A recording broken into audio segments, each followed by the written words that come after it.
پھر مکہ فتح ہوا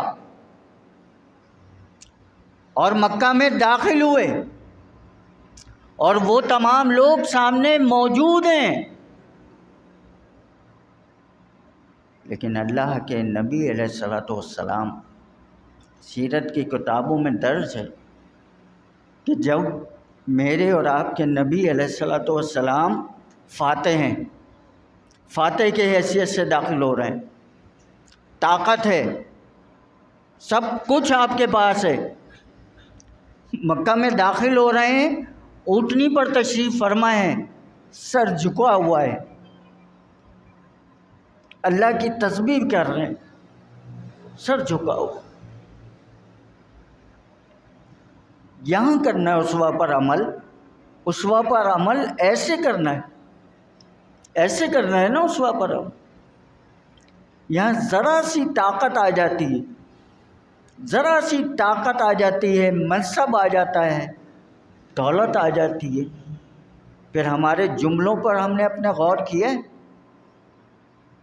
ذرا سی کسی کی غلطی پر، یا چلیں اس کی غلطی بھی ہے، ہمارا ری ایکشن کیا ہوتا؟ اس کو تو میں دیکھتا ہوں،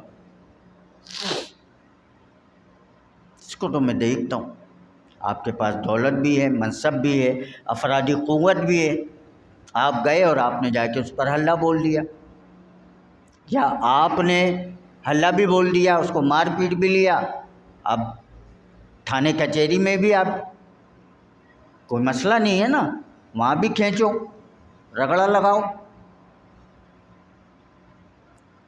اس وقت پھر وہی لوگ ربیع الاول پر یا اور دیگر تہواروں پر بڑے بڑے لنگر کر رہے ہوتے، بڑے بڑے لنگر،